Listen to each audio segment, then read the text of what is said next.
Shalom, shalom, peuple de Dieu. C'est encore un privilège et une grâce pour moi de pouvoir faire cette vidéo, pouvoir faire cette direct. Ceci dans le but de glorifier le nom de notre Seigneur Jésus, dans le but d'élever son saint nom et dans le but également de laisser le Saint-Esprit éclairer un certain grand nombre de personnes. Toi qui es connecté en ce moment, j'espère que le Saint-Esprit qui glorifie Jésus doit se glorifier en ce moment afin de pouvoir te faire du bien, afin de pouvoir éclairer le peuple de Dieu. Car nous sommes à une période de l'Église où l'apostasie est en train de croître, où la fausse doctrine est en train de prendre de l'ampleur, où beaucoup d'enfants de Dieu sont devenus captifs dans les synagogues de Satan, où beaucoup d'enfants de Dieu sont tenus captifs par ces faux prophètes. Et alors, je viens ce matin par une onction sur ma vie pour pouvoir te parler. Peu importe le lieu et l'endroit où tu es, je crois que toi qui recevras ce message et cette vidéo, Dieu veut te parler. Dieu veut te communiquer sa pensée et Dieu veut briser encore les chaînes de l'ignorance dans ta vie. Donc, écoute très bien, bien-aimé. Je vais parler ce matin sur le thème dont j'ai intitulé le renversement de l'évangile. Pourquoi je veux parler sur le renversement de l'évangile? C'est parce que lorsque nous regardons l'évangile qui est prêché aujourd'hui dans nos assemblées, dans nos chapelles, dans nos synagogues, avec l'évangile que Paul, avec l'évangile que Pierre, avec l'évangile que Jean a prêché, c'est deux choses diamétralement opposées. Et alors on se pose la question, est-ce que Dieu a changé? Mais Dieu est le même, hier, aujourd'hui et éternellement. Il n'a pas changé. Mais pourquoi les chrétiens contemporains, pourquoi les chrétiens du 21e siècle, pourquoi les chrétiens d'aujourd'hui ne sont plus remplis du Saint-Esprit? Pourquoi la crainte de Dieu n'est plus impactée dans les cœurs des chrétiens aujourd'hui? Pourquoi les chrétiens peuvent chanter à l'église mais continuer à vivre une vie de péché? Comment les pasteurs peuvent continuer à parler de Jésus mais continuer à vivre une vie de péché? Écoute-moi très bien. Je viens te parler par cette vidéo afin de pouvoir encore te communiquer la pensée de Dieu, afin de pouvoir encore t'amener à sortir des griffes de ces faux prophètes. La Bible nous dit que si le fondement est renversé, qu'en deviendra le juste? L'église se porte mal parce que le fondement a été renversé.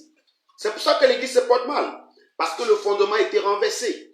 Et alors je viens par cette vidéo afin de reposer les fondements de l'évangile, afin de pouvoir encore interpeller beaucoup d'hommes de Dieu, interpeller beaucoup de ces femmes qui se cachent sur le nom de Dieu pour traiter le peuple comme on traite de la vache aux lait, pour dépouiller le peuple de Dieu par des doctrines sataniques, par des doctrines démoniaques, par des doctrines qui viennent tout droit de l'enfer. Alléluia.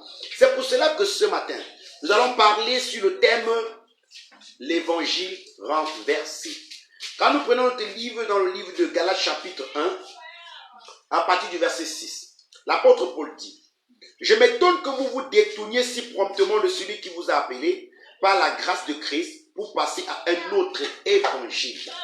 L'apôtre Paul dit qu'il s'étonne de ce que les chrétiens de Galates ont abandonné celui qui les a appelés par la grâce pour aller à un autre évangile. Pourquoi la grâce? Parce que la Bible dit que quoi? Nous sommes sauvés par la grâce. Parce que la grâce de Dieu, source de salut pour tous les hommes, nous enseigne à renoncer à l'impiété et aux convoitises mondaines. Alors frères et sœurs, nous ne sommes pas sauvés sur la base de nos œuvres. Nous ne sommes pas sauvés sur la base de ce que nous faisions ou ce que nous ne faisions pas. Sinon, ça ne sera plus la grâce, mais ça sera le salut par les œuvres. Et la Bible dit que notre justice est un vêtement souillé. Aucune œuvre que l'homme peut poser ne peut le justifier et l'accorder le salut. Le salut n'est obtenu qu'à travers la personne de Jésus-Christ. Et Paul continue, bien aimé, au chapitre 6, en disant ceci: non pas qu'il y a un autre évangile, mais qu'il y a des gens qui vous troublent. Alléluia. Il y a des gens qui vous troublent et qui veulent renverser l'évangile de Christ. Donc, cette église de Galate est une église où Paul avait prêché l'évangile. Est une église où Paul avait posé les fondements. Parce que la Bible dit clairement dans Éphésiens chapitre 2, verset 20, que nous sommes édifiés sur le fondement des apôtres et des prophètes dont Jésus-Christ est la pierre angulaire. Donc, Paul avait prêché l'évangile de la grâce à ses frères de Galate. Et Paul les avait dit qu'ils sont sauvés par la foi. Qu'ils sont sauvés par la foi et non par les œuvres. Paul les avait enseigné la sanctification, la justice qui s'obtient par la foi et non par les œuvres. Mais lorsque Paul a laissé ses frères et qu'il a continué son œuvre missionnaire ailleurs, il s'avérait que, à l'absence de l'apôtre Paul, il s'est infiltré des faux prophètes. Il s'est infiltré des faux docteurs qui ont commencé à troubler les frères de Galate. Alléluia. Ils ont commencé à mettre en cause l'enseignement que Paul les a donné. Et lorsque Paul était au courant de cela, et Paul dit, je m'étonne que vous vous détournez de l'évangile authentique pour tourner à un autre évangile. Pas qu'il y a un autre évangile, mais il y a des gens qui vous troublent et qui veulent renverser l'évangile de Dieu. Alléluia. Et nous continuons la parole de Dieu. Il dit ceci. Mais quand nous-mêmes et quand un ange du ciel annoncera un autre évangile que celui que nous vous avions prêché, qu'il soit anathème, littéralement qu'il soit maudit. Nous l'avons dit précédemment et je le répète à cette heure. Si quelqu'un vous annonce un autre évangile que celui que vous avez reçu, qu'il soit anathème, qu'il soit maudit. Bien aimé, pourquoi Paul le dit? C'est parce que l'évangile était renversé. Et l'évangile étant renversé, Dieu n'était plus glorifié. L'évangile étant renversé, on ne voyait plus Jésus, mais on voyait l'homme. L'évangile étant renversé, on ne servait plus Dieu pour les intérêts de Dieu, mais pour ses propres intérêts égoïstes. L'évangile étant renversé, au lieu de paître les brebis, qu'est-ce qu'on fait? On dépouille plutôt les brebis. Et nous sommes à une période où l'évangile est renversé. Nous sommes à une période où l'évangile est renversé. Bien-aimé, lorsque l'évangile est renversé, le chrétien ne pourra pas résister. Et comment savoir que l'évangile est renversé? C'est tout simplement identifier chaque enseignement, chaque révélation, chaque vision, chaque prophétie à la lumière de la parole de Dieu. Et lorsque je parle de la lumière de la parole de Dieu, ici sur le fondement quoi? Apostolique. Paul dit que si quelqu'un venait annoncer un autre évangile, que ce qu'ils ont annoncé, à savoir Pierre, à savoir Paul, à savoir Jean, que cette personne soit maudite. Même si c'est un ange venu du ciel. Alléluia. Et aujourd'hui, je me rends compte que beaucoup sont maudits. Beaucoup de soi-disant prophètes, pasteurs, évangélistes, apôtres sont maudits. Maudits pourquoi? Parce qu'ils amènent au peuple une nourriture que les apôtres n'ont pas donnée. Ils amènent au peuple une nourriture qui a été infectée. Ils vont dans les abîmes de l'enfer pour tirer des révélations sataniques afin de dépouiller le peuple de Dieu. J'aimerais te poser une question. Comment savoir que l'évangile est renversé? Lorsque ton pasteur te dit que si tu ne payes pas la dîme, c'est que tu es maudit. J'aimerais te poser la question, quel apôtre a demandé au peuple de Dieu de lui donner de la dîme? Quel apôtre, ni Paul, ni Pierre, ni Jean, n'a réclamé la dîme au peuple? Pourquoi? Parce que la dîme était sur la loi. La dîme était l'ancienne alliance. Et nous ne sommes pas sur le fondement de la loi, mais de la grâce. Et sur la grâce, Dieu ne fonctionne pas avec la dîme, mais avec les libéralités. L'apôtre Paul dit aux chrétiens de Corinthe que chacun mette de côté comme il a résolu dans son cœur, sans contrainte ni regret, car Dieu aime celui qui donne avec joie. Comment savoir que l'évangile est renversé? La Bible dit, vous avez reçu gratuitement, donné gratuitement. Mais aujourd'hui, les délivrances sont payantes. Les nuits de prière sont payantes. Les concerts sont payants. Pour voir le pasteur, tu dois passer par sa secrétaire, t'enregistrer et payer le cahier des rencontres. L'évangile est renversé. Comment savoir que l'évangile est renversé? Lorsque tout est devenu vendant. L'eau bénie, le mouchoir béni. Tout est vendu. Et alors, l'évangile est renversé. As-tu vu quel serviteur de Dieu, dans la parole de Dieu, demandait à quelqu'un de sceller sa guérison ou sa délivrance par une offrande? Mais lorsque nous parcourons les Écritures, nous nous rendons compte que chaque fois où Jésus guérissait quelqu'un, il dit va, ne pêche plus, de peur que quelque chose de pire ne puisse arriver. Donc on ne peut pas sceller une délivrance ou une guérison par une offrande, mais on ne peut la sceller et la maintenir que par la vie de sanctification. Mais aujourd'hui, bien-aimés, tout est payant. Pendant que la Bible déclare, dans Actes chapitre 17 au verset 24, que le Dieu qui a fait le ciel et la terre n'habite point dans les temples faits de main d'homme, que votre corps est le temple du Saint-Esprit et que l'Esprit de Dieu habite en vous. On t'enseigne qu'il faudrait que tu cotises de l'argent pour qu'on puisse construire la maison de Dieu. L'évangile est renversé. L'évangile est renversé. Pourquoi? Parce que nulle part dans la parole de Dieu, l'église n'a été représentée comme un bâtiment. Donc le fait de croire que le bâtiment est la maison de Dieu, c'est le renversement de l'évangile. Qui dans la parole de Dieu a suivi une formation théologienne pour être nommé prophète, pasteur, apôtre? Jérémie chapitre 1, Dieu dit à Jérémie, avant que tu ne sois formé dans le ventre de ta mère, je te connaissais. Je t'avais choisi, je t'avais établi prophète sur les nations. L'apôtre Paul déclare, moi apôtre, non pas la volonté d'un homme, mais la volonté de Dieu. Donc l'appel au ministère n'est pas caractérisé par une formation théologienne. Donc beaucoup sont avec des diplômes, ça c'est Babylone. Et aujourd'hui on identifie les hommes de Dieu par rapport à son niveau scolaire, par rapport au diplôme théologien qu'il a reçu. L'évangile est renversé. Mais lorsque nous parlions dans la parole, lorsque nous parcourons la parole de Dieu, nous nous rendons compte que ceux qui étaient établis comme des pasteurs, comme des apôtres, comme des prophètes, c'est l'église qui identifiait les dons. Mais ce n'est plus le cas aujourd'hui. L'évangile est renversé.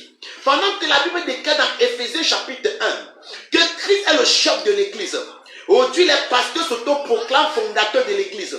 Et dans les bâtiments, on voit leurs photos, on voit la photo de leurs femmes. Ils sont assis sur des chaises en tant que souverains sacrificateurs. Et pourtant la Bible dit que tous ceux qui ont cru font partie du sacerdoce.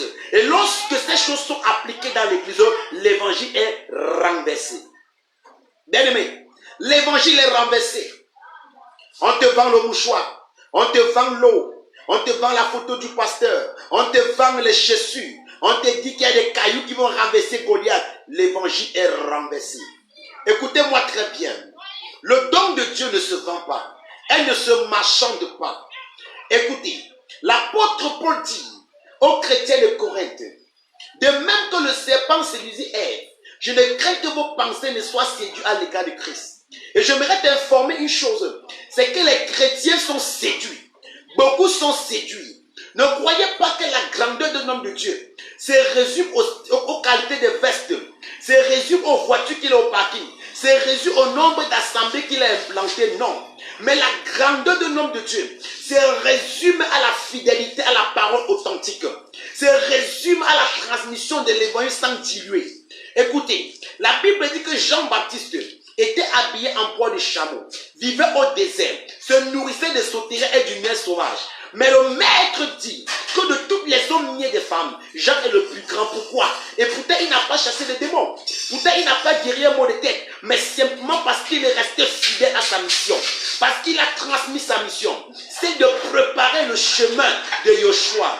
C'est de préparer le chemin du Messie. Il essaie de tenir ni à gauche ni à droite. Donc la grandeur de l'homme de Dieu se résume à la fidélité à la parole de Dieu, sans diluer. Mais aujourd'hui, l'évangile est renversé. Dites-moi, dans la parole, as-tu vu Paul, as-tu vu Pierre, as-tu vu Jean, avec un vêtement spécial? Aujourd'hui, nos serviteurs de Dieu ont des vêtements spéciaux. Certains ont des chapeaux, des filatères. Certains ont des soutanes. D'autres même ont des cannes qu'ils appellent cannes d'autorité. Paul, avec cela, l'évangile est renversé. Et aujourd'hui, on t'identifie par rapport à tout cela. Si tu n'as pas ces choses-là, on ne te voit pas comme un homme de Dieu. Pourquoi? Parce que l'évangile étant renversé, on a mis ces choses au premier plan. Et pourtant, l'autorité que nous avions, c'est la parole. Et pourtant, le vêtement que nous avons, c'est la justice de Dieu. Écoute-moi très bien. L'évangile est renversé. Écoute, pendant que la Bible dit que personne ne vous juge en ce qui concerne les fêtes de pleine lune, en ce qui concerne les fêtes de sabbat, car tout est accompli en Christ. Et qu'aujourd'hui on te dit que tu dois fêter les pleines lunes, tu dois fêter les sabbats, l'évangile est renversé. Pourquoi? Parce que toutes ces fêtes-là étaient sur la loi.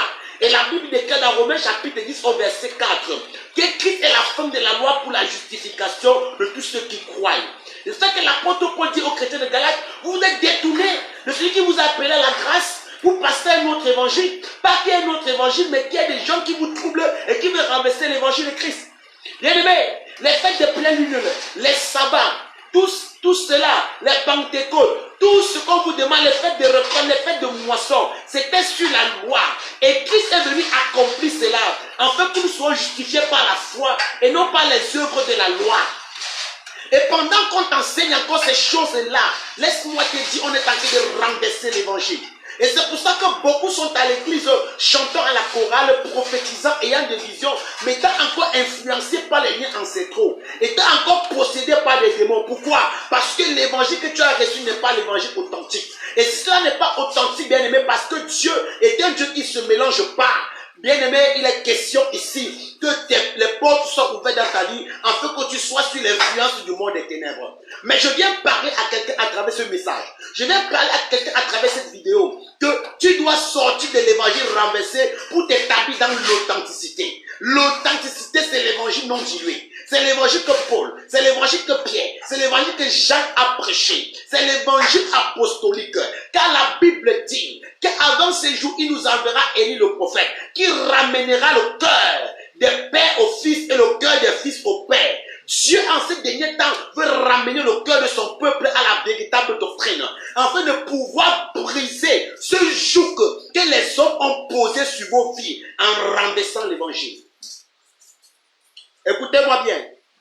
Quand tu parcours la parole, l'église était gérée par un groupe d'anciens. L'église n'était pas gérée par un couple. Qu'aujourd'hui, pendant que l'homme gère, le pasteur gère les hommes, la femme gère les femmes, et si l'enfant est grand, on l'établit comme président des jeunes. Ça devient une entreprise familiale. Écoutez-moi très bien. Ce n'est pas le modèle biblique. C'est parce que l'évangile est renversé. Alléluia. C'est parce que l'évangile est renversé. Et l'apôtre Paul dit que si quelqu'un venait vous annoncer un autre évangile, que ce que nous vous avions annoncé, même si c'est un ange venu du ciel qui soit maudit. Est-ce que Paul a annoncé les fêtes de récolte? Est-ce que Paul a annoncé la pleine lune? Est-ce que Paul a annoncé la fête de moisson? Est-ce que Paul a réclamé la dîme? Est-ce que Paul baptisait les enfants? Alors toute personne qui a baptisé son enfant, qui sache qu'il est dans l'erreur et l'évangile est renversé. Parce que le baptême est l'engagement d'une bonne conscience. Et on ne baptise pas les enfants. Toute personne qui est allée faire la doctrine avant d'aller aux eaux du baptême, laisse-moi te dire que l'évangile est renversé. Car la seule condition pour aller aux eaux du baptême, c'est de croire au Seigneur Jésus comme sauveur et Seigneur personnel. Nous avons vu ici Paul prêcher l'évangile au centenier. Et ce même jour, il fut baptisé. Nous avons vu Étienne prêcher l'évangile à l'unique éthiopien. Et ce même jour, il fut baptisé. Nous avons vu Paul, nous avons vu Pierre prêcher l'évangile. Et 3500 personnes ont été converties. Et ce même jour, ils ont été baptisés au nom de Jésus-Christ de Nazareth. Je précise bien au nom de Jésus-Christ. Le baptême ne se fait pas au nom du Père, du Fils et du Saint-Esprit. Si on t'a baptisé au nom du Père, du Fils et du Saint-Esprit, c'est que l'évangile est renversé dans ta vie. Alors si l'évangile est renversé, bien aimé, tu ne seras pas sauvé. Parce que imagine-toi, quelqu'un qui marche étant renversé, ça veut dire qu'il marche la tête en bas et les pieds en haut. Et c'est pour cela que dans nos églises, nous avons des choses abominables. Nous pouvons rencontrer des choses horribles. Pourquoi? Parce que l'évangile a été renversé. Et si l'évangile est renversé, frères et sœurs, on n'a pas l'authenticité du Saint-Esprit. On n'a pas la puissance véritable qui nous donne assez de capacité pour pouvoir résister au mal, pour pouvoir faire face à Satan. L'évangile a été renversé. Bien aimé, écoutez-moi très bien. L'évangile a été renversé. Si aujourd'hui on t'a fait comprendre que les caractéristiques qui font de toi un véritable enfant de Dieu, c'est le fait que tu as un mariage, un bon mariage, tu as un bon travail, tu as des connexions dans le gouvernement, parce que tu parcours le monde entier en jet privé, j'aimerais te dire que l'évangile est renversé. Parce que lorsque Jésus est venu, il ne prêchait pas le bien matériel, mais il prêchait le royaume. Il prêchait le royaume. Si tu n'es qu'un chrétien adepte de l'évangile de la prospérité, c'est que, bien aimé, laisse-moi te dire, tu as reçu la mauvaise sémence. Et je viens te parler par cette vidéo, afin de t'amener à comprendre qu'il est question pour toi, oh mon frère, oh ma soeur, de rester dans l'évangile authentique. Pas cet évangile qui est dilué. Pas cet évangile où l'homme est glorifié à la place de Dieu. Pas cet évangile où l'homme a pris la place de Dieu dans ta vie. Mais l'évangile où Jésus est Seigneur, où Jésus est roi, où Jésus est l'autoconsommateur de ta foi. Bien-aimé, regardez. Quand nous parcourons la parole de Dieu, l'apôtre Paul n'a pas dit, Dieu m'a appelé. Il a dit que le nom de mon église c'est. L'apôtre Pierre n'a pas dit cela, ni l'apôtre Jacques ne l'a dit, ni l'apôtre Jean ne l'a dit. Mais aujourd'hui, nous rencontrons plusieurs tendances. Tel pasteur s'élève, je suis prophète des nations. Dieu a dit que mon église, c'est l'église des vainqueurs. L'autre s'élève. Dieu a dit, le nom de mon église, c'est l'église des rachetés. Nous sommes les saints derniers temps. Nous sommes les ceci. Bien aimés, ce n'est pas biblique. Mais lorsque nous parcourons la parole, nous nous rendons compte que l'évangile, les églises, autant pour moi, étaient représentées sur le plan géographique. Donc les églises étaient représentées par rapport aux localités où ils se trouvaient. L'apôtre Paul n'a pas enseigné le système dénominationnel. Pourquoi? Parce que l'église est un corps. Et Christ est la tête bien-aimée. Le système dénominationnel a amené ici quoi? La division et la fragmentation du corps de Christ. Et je viens te dire que ceux qui sont dans les dénominations ont renversé l'évangile. Nous sommes du royaume. Nous sommes du royaume. Nous sommes l'épouse. Nous ne sommes pas de ces multiples dénominations. Pourquoi? Parce que Jésus a dit dans Jean chapitre 4 à la femme samaritaine au puits, l'heure vient où ça ne sera ni à Jérusalem, ni sur la montagne, mais en esprit et en vérité. Et l'heure est arrivée où le peuple véritable de Dieu doit sortir de ces bâtiments, doit sortir de cette dénomination, afin de chercher Dieu en esprit et en vérité. Car Dieu a dit, mon peuple sortez du milieu d'elle, et je vous recevrai. Alléluia. Écoutez-moi très bien. L'évangile renversé. L'évangile a été renversé. Dites-moi, montrez-moi dans la parole de Dieu où on escortait Jésus, où on a escorté Paul, où on a escorté Pierre. La Bible dit qu'il n'y a rien de nouveau sur le soleil. Crois-tu qu'à l'époque, il n'y avait pas d'armée? Mais nous voulons l'armée. Nous voulons le gouvernement parce que Jésus dénonçait les œuvres du péché. Parce que Jean-Baptiste dénonçait les œuvres de ces politiciens qui triaient, qui manipulaient, qui mataient et dépouillaient le peuple. Hérode a même chassé Jésus sur son territoire. Et Christ a dit, allez dire à Séréna, je prêche aujourd'hui et demain j'irai. Jean-Baptiste a été décapité parce qu'il a demandé à Hérode de laisser Hérodia parce qu'elle n'était pas sa femme, mais la femme de son frère. Nous avons vu Paul qui était attaché, lié par l'armée romaine et traîné dans les prisons à cause de l'évangile. Nous avons vu Paul, Pierre également vivre la même chose. Mais aujourd'hui, nos hommes de Dieu sont escortés par des chars. Lorsqu'ils viennent à un programme, l'armée les escorte. C'est la preuve de la corruption. C'est la preuve de ceux qui ne sont pas de l'Éternel. Car l'amour, la justice, la vérité n'est pas de ce monde. La Bible dit que tous ceux qui vivent pieusement qui seront persécutés. Tous les apôtres et les prophètes qui ont été avant nous, frères et sœurs, qui ont annoncé authentiquement l'évangile, n'ont pas été acclamés ni du gouvernement, n'ont pas été acclamés ni de la population. Mais aujourd'hui, vos pasteurs sont des acteurs hollywoodiens. Vos hommes de Dieu sont des acteurs, sont des stars hollywoodiens. Leurs photos sont en écran géant dans les rues. Leurs photos sont en écran géant dans vos bâtiments appelés églises. Et lorsqu'ils viennent, on court au-devant d'eux avec des chars. C'est qu'ils sont même escortés par l'armée. Laisse-moi te dire, c'est parce que l'évangile est renversé. C'est parce que l'évangile est renversé. L'apôtre Paul dit, l'apôtre Pierre dit, vous qui êtes établis sur le peuple de Dieu, ne les gérez pas comme le font les grands de ce monde, ne font comme les tyrans. Et Christ lui-même l'a dit ceci, que le plus grand parmi vous soit le serviteur de tous. Mais aujourd'hui, au lieu que vos pasteurs servent le peuple, c'est le peuple qui le sert. C'est le peuple qui le sert, bien aimé. Ceux qui portent la Bible, c'était même pendant qu'ils prêchent, même et qu'ils transpirent, on essuie leur visage. D'autres même, on lave leur voiture. Certains sont nommés à l'église en tant que pasteur, en tant que diacre, en tant que diaconesse parce qu'ils sont devenus des bonnes du pasteur. Même si tu vis dans l'impudicité, dans la fornication et que tu apportes ta dîme et ton offrande, il n'y a pas de problème. Je viens te dire que l'évangile est renversé. Ce n'est pas la doctrine que les apôtres ont prêchée. Et le Seigneur me charge de te dire, de sortir de ce milieu. De sortir de ce milieu. Que Dieu te bénisse et qu'il te comble. C'est ton humble serviteur, le frère Armstrong.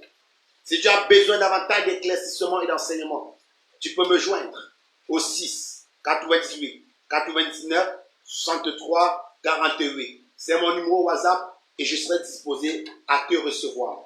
L'heure est arrivée que nous devons servir Dieu en esprit et en vérité. L'heure est arrivée où nous devons dénoncer ces faux prophètes. Car la Bible dit, n'ajoutez pas fort aux œuvres infutées des ténèbres, mais dénoncez-les. L'heure est arrivée où nous allons fermer la bouche de ces soi-disant hommes de Dieu qui sont là se cachant. Car la Bible dit qu'à la fin des temps, ils viendront à nous avec des vêtements d'agneau et pourtant de l'intérieur sont des lions féroces et qui n'épargneront pas le peuple. Écoutez-moi très bien. Alors si tu es béni, partage. Si tu es béni, abonne-toi à cette page pour recevoir davantage d'enseignements. Et je réponds au 6 98 99 63 48. Si tu es hors de l'Afrique, tu peux mettre plus 237. Et je serai heureux de partager avec toi. Je serai heureux de pouvoir t'éclairer. Car Jésus revient bientôt. Jésus revient bientôt. Cherche une église sans tache. Une église sans ride. Une église des hommes et des femmes qui ont marché dans la sainteté. Qui l'ont servi en esprit, en vérité. Qui n'ont pas cherché à se servir. Mais qui ont servi le Seigneur. Que Dieu te bénisse. Qu'il te comble. Qu'il te comble. Et que tu comprennes que tu as un grand ministère accompli. Shalom.